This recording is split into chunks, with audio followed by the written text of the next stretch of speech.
दोस्तों आज हम बात कर रहे हैं, जैसा कि आपको पता है कि हमारा टॉपिक जो चल रहा है हार्ट के जितने भी डिजीज हैं उनके डिसेबिलिटी परसेंटेज और इम्पेयरमेंट असेसमेंट के हम इस चैप्टर को खत्म कर रहे हैं, जो कि आज चैप्टर समाप्त होने वाला। बात करेंगे हाइपरटेंशन, प्राइमरी हाइपरटेंशन और हाइपरटेंशन के अंतर्गत कौन कौन से ऐसे अन्य भाग है जिसमें डिसेबिलिटी परसेंटेज और इम्पेयरमेंट असेसमेंट दिया जाएगा।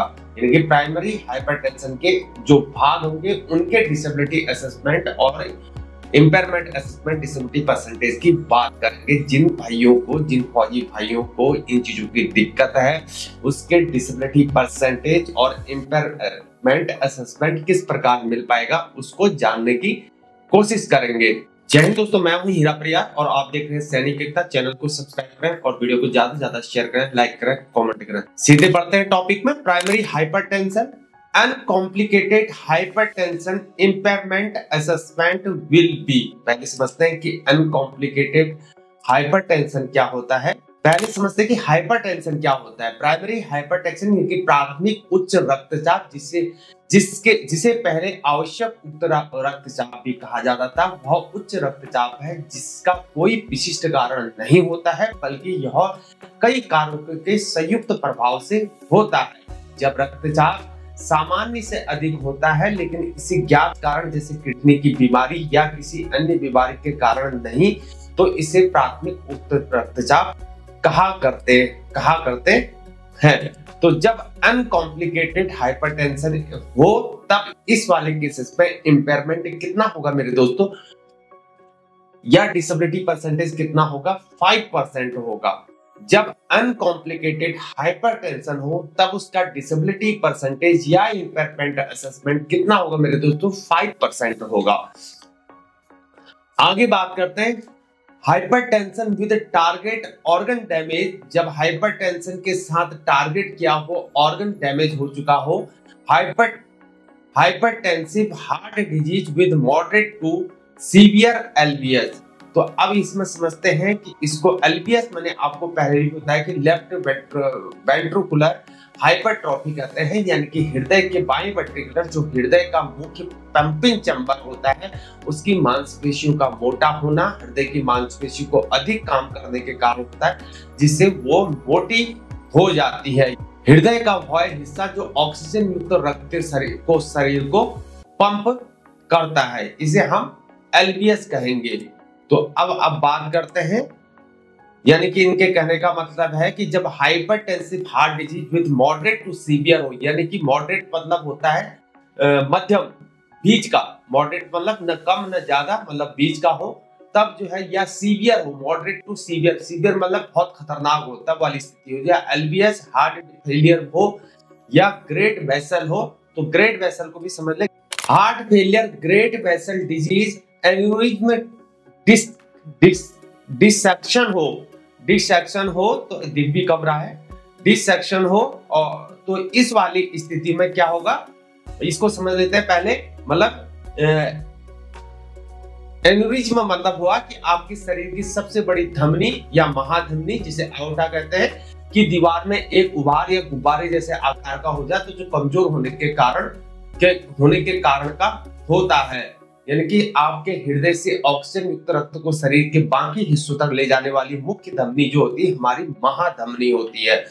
तो इसको समझ लेते हैं, ये भी हमारी समझ में आ गया है। उन्होंने बोला था कि डिसेक्शन बोला था हृदय रोग में, यानी कि विच्छेदन की बात कर रहा है, डिसेक्शन की बात कर रहा है। इसका मतलब है कि हृदय की धमनी या महाधमनी की दीवार में एक दरार या आंसू, जिसे रक्त धमनी की दीवारों के बीच के स्थान में प्रवेश कर जाता है। फिर बोल रहा है सेरोवेस्कुलर रोग, यानी कि सेरोवेस्कुलर डिजीज की बात कर रहा है।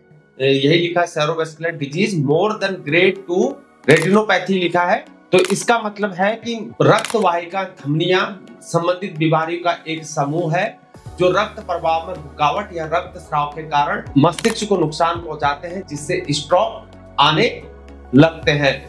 तो सेरोवेस्कुलर की बात भी होगी, जिसे हम लोग ये सेरोवेस्कुलर इन्होंने लिखा है। सेर्वावेस्कुलर जो है मस्तिष्क वेस्कुलर का अर्थ है कि रक्त वाहिनियां, इसके लिए सेरोवेस्कुलर मस्तिष्क की रक्त वाहिनियों से संबंधित बीमारियों का वर्णन करते हैं। वही ग्रेड 2 की बात कर रहा है, ग्रेड 2 रेटिनोपैथी जिसे कहते हैं, हृदय में, हार्ट में उच्च रक्तचाप, हाई ब्लड प्रेशर के कारण होने वाली के क्षति का एक स्तर है जो कि आंख के रेटिना के पीछे, जिसमें रेटिना की धमनी में संकुचन और कुछ मामलों में रक्तस्राव दिखाई देता है। फिर बोल रहा है और multiple drugs with significant side effect, refractory resistant hypertension impairment कितना होगा बोल रहा है। तो ये सारा चीज बता के बोल रहा है कितना होगा। तो एक बार रेफ्रेक्टरी समझ लें। रेफ्रेक्टरी मतलब है कि हृदय के संदर्भ में रेफ्रेक्टरी का मतलब है कि कोई स्थिति लक्षणी पारंपरिक उपचारों के प्रति प्रतिक्रिया नहीं करता है या उस पर नियंत्रण पाने में मुश्किल हो रहा है, जैसे कि refractive heart failure, refractive angina की बात हो रही है। तो ऐसे वाले केसेस में इंपेयरमेंट या डिसेबिलिटी परसेंटेज कितना होगा मेरे दोस्तों? 20% होगा। फिर पढ़ते हैं hypertension with target organ damage, hypertensive heart disease with moderate to severe LVS, heart failure, great vessel disease, aneurysm, dissection, cerebrovascular disease, more than grade 2, retinopathy, chronic kidney disease, etc. और multiple drugs with significant side effect, refractory resistant hypertension, impairment will be 20% या 60%, 20% होगा। बात करते हैं, आगे बढ़ते हैं। They will be also assessed for impairment due to the specific target organ damage separately for depending on the target organ affected। तो ये जब भी किसी टारगेट ऑर्गन को टारगेट करते हैं तो उस वाले केसेस में सेपरेटली डिसेबिलिटी असेसमेंट या इम्पेयरमेंट असेसमेंट की बात भी हो रही है। For example in case of hypertensive target organ damage to heart, hypertensive heart disease, तो ऐसे वाले में जब एग्जाम्पल के तौर पर बता रहा है कि जब हाइपरटेंसिव टारगेट ऑर्गन हुआ हो, डैमेज हुआ हो, to heart hypertensive heart disease हुआ हो, तो ऐसे केसेस में आपको डिसेबिलिटी परसेंट या इम्पेयरमेंट असेसमेंट मिल पाएगा अलग अलग तरीके से। Assessment due to hypertensive target organ damage की जब होता है तो ऐसे वाले केसेस में 15% डिसेबिलिटी परसेंटेज या इम्पेयरमेंट असेसमेंट की बात की गई है।